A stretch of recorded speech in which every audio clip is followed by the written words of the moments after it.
अब मैं कहाँ जाऊँ, क्या करूँ?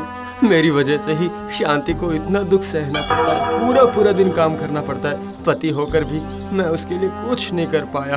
पर पिताजी और भैया जो करने को कह रहे हैं वो करने को मेरा मन राजी नहीं होता है।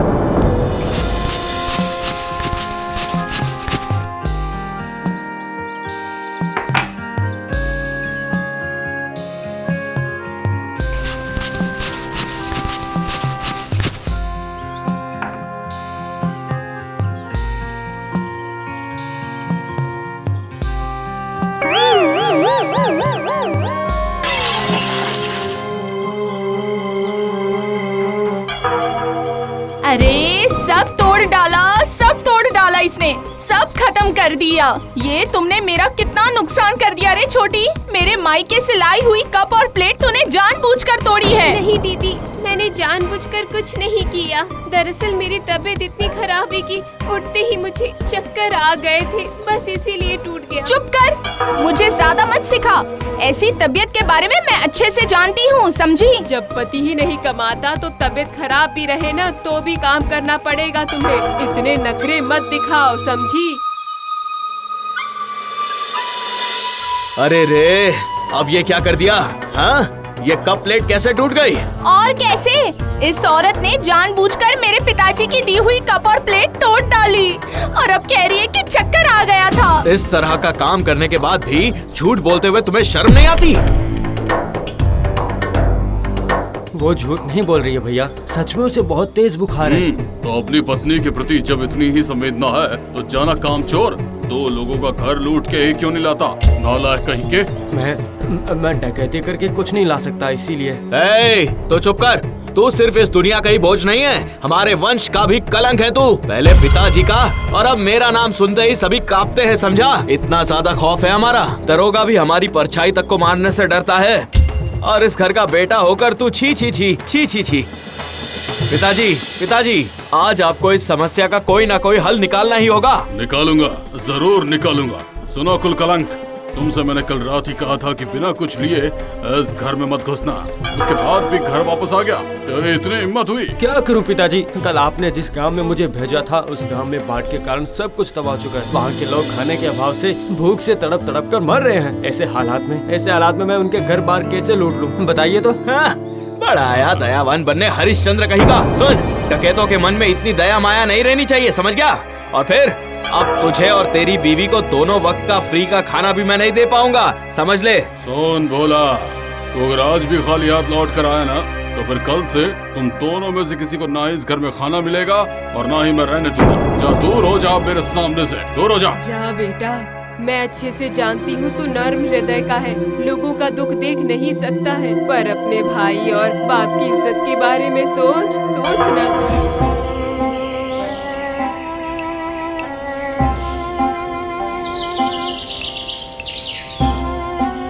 हे ऊपर वाले, मुझे किसी भी तरह से कुछ दिला दीजिए ना, जिससे कि मैं घर जाकर शांति को कुछ खाने को दिला सकूं। ऊपर वाले।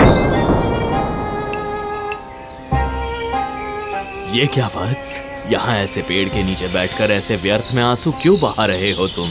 क्या समस्या है तुम्हारी? मुझे खुलकर बताओ। मेरी समस्या का समाधान आप नहीं कर पाएंगे। मुझे डकैती करनी होगी, पर यह काम मैं नहीं करूंगा। ये बात मैं भैया और पिताजी को किसी भी तरह समझा नहीं पा रहा हूँ। ये क्या कह रहे हो? तुम्हारे भैया और पिताजी ने तुम्हें डकैती करने के लिए कहा है?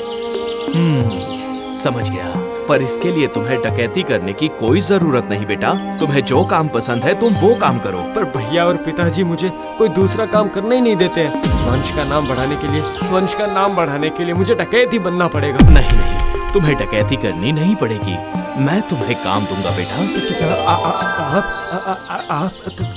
क्या काम देंगे? क्या करना होगा मुझे? क्या करना होगा? तुम्हें मेरे आश्रम के बगीचे की अच्छी तरह से देखभाल करनी होगी। वहाँ पर आने वाले सारे पक्षियों को दाना खिलाना होगा। जितने जानवर हैं उन्हें खाना देना होगा। कर पाओगे? कर पाऊंगा। ईमानदारी का काम बहुत अच्छा लगता है, पर छीन कर नहीं ले सकता। ठीक है, चलो मैं तुम्हें अपना आश्रम दिखा देता हूँ। जब तुम लौटोगे मैं तुम्हें एक पोटली दूंगा, वो ले जाना। पर खबरदार, उस पोटली को तुम्हारे अलावा कोई दूसरा ना खोले, वरना उसका सर्वनाश हो जाएगा।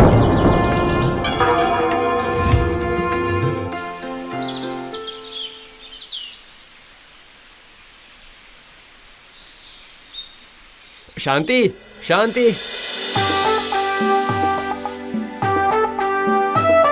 शांति, देखो मैं तुम्हारे लिए कमाई करके लाया हूँ। शांति, मैं कमाई करके लाया हूँ। अब तुम्हें इस बुखार वाले शरीर में थोड़ा भी काम नहीं करना पड़ेगा। अरे ये क्या?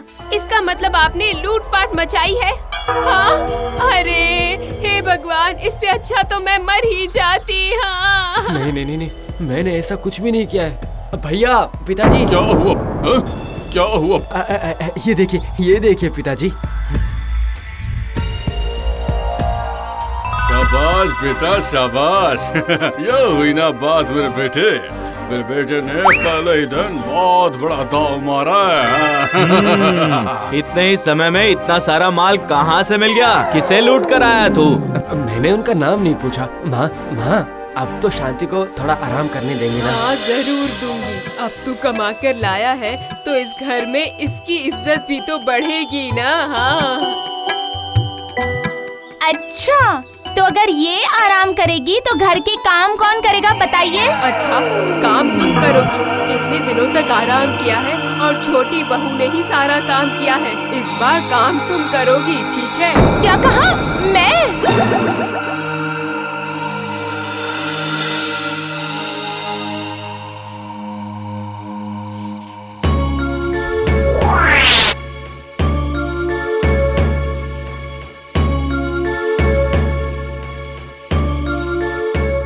वाले का धन्यवाद, बहुत बहुत धन्यवाद। आखिर उन्होंने ही तो आपको उस महान साधु से जो मिलवाया। देखा ना, मैं जानती थी आपके भाई ने डकैती नहीं की है। सुनिए, जब वो कल साधु के पास से पोटली लेकर लौटेगा तो आप उससे वो पोटली छीन लीजिएगा, समझे? आप डकैती कर लेना।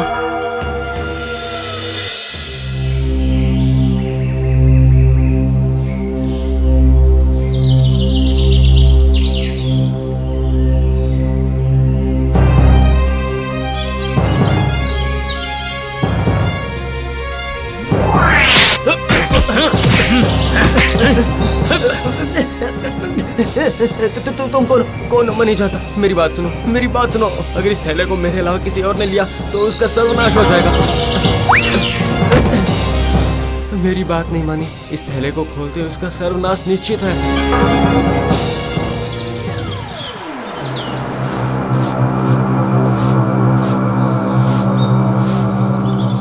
क्या हुआ जी? ले आया? दीजिए जल्दी अच्छा, दीजिए। बाबा जरा रुको।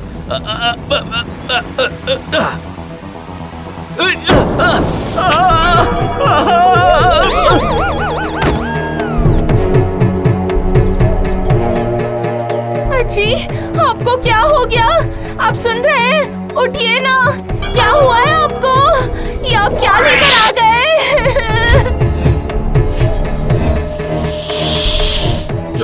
क्या हुआ बड़ी बहू? हाँ? हे ऊपर वाले, मेरे बेटे को सांप ने काट लिया। हाँ माँ, उस थैले को वो लूट कर लाए थे। उसके बाद जब उसके अंदर हाथ डाला तो फिर ये अरे ये क्या? हमें तो अभी के अभी किसी वैद्य या डॉक्टर को बुलाना ही पड़ेगा। एक काम करती हूँ, मैं अभी जाती हूँ मैं और लेकर आती हूँ उन्हें। अब कोई भी वैद्य या डॉक्टर या औजार भैया को बचा नहीं पाएगा। शांति, क्या मतलब? ये सब तू क्या कह रहा है? भैया ने और किसी की नहीं, मेरी पोटली छीनी है। भैया के साथ बहुत बुरा होगा। ये बात मैंने उन्हें उस वक्त ही बोली थी। ऐसा मत कह बेटा, कुछ तो कर। हाँ जी, अब आप ही जाकर साधु बाबा को ये सब बताइए। जाइए ना, कि वो कोई आपको उपाय बता दे जिससे भैया ठीक हो जाए और उनकी जान भी बच जाए। ठीक है, जब तुम कह रही है तो मैं चला जाता हूँ। पिताजी, आप भी चलिए। बाबा, आप तो अंतर्यामी हैं। बाबा, आप तो अत्यंत करुणा वाले हैं। कृपा करके आप मेरे भैया के प्राण लौटा दीजिए। ये क्या? जो भाई तुझे नुकसान पहुंचाना चाहता है तू उसी के प्राणों की भीख मांग रहा है? हाँ, मांग रहा हूँ, क्योंकि वो मेरा अपना सगा भाई है। उसकी भी तो एक जान है। अगर वो मेरा नुकसान करना भी चाहे तो भी मैं उसे कैसे मरने दे सकता हूँ? दया करिए बाबा, दया करिए। असंभव। ये सब उसके और तेरे पिता के कर्मों का फल है बेटा। इतने सारे लोगों के आंसू और श्राप, ये सब बेकार नहीं जाएंगे, कभी नहीं जाएंगे। नहीं, ऐसी बात मत कहिए बाबा। अब मैं जानता हूँ कि हम सब पापी हैं, पर मैं वादा करता हूँ कि आज से सारे पाप कर्म छोड़कर जितना सामर्थ्य है हम लोगों का कल्याण करेंगे।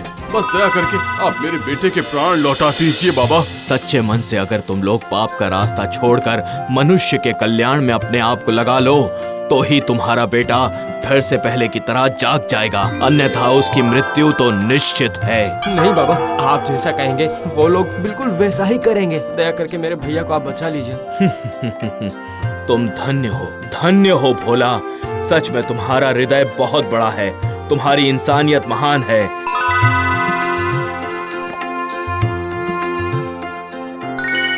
ये लो, इस जड़ी बूटी को पीसकर उसके घाव पर लगा देना, सारा विष निकल जाएगा। पर तेरा भैया पूरी तरह से स्वस्थ तभी होगा जब वो मन से अपने स्वभाव और लालच को दूर कर पाएगा। समझ गया ना बेटा? हरिओम। ऐसा ही होगा बाबा, ऐसा ही होगा। जय हो साधु बाबा की जय हो, जय हो साधु बाबा की जय हो।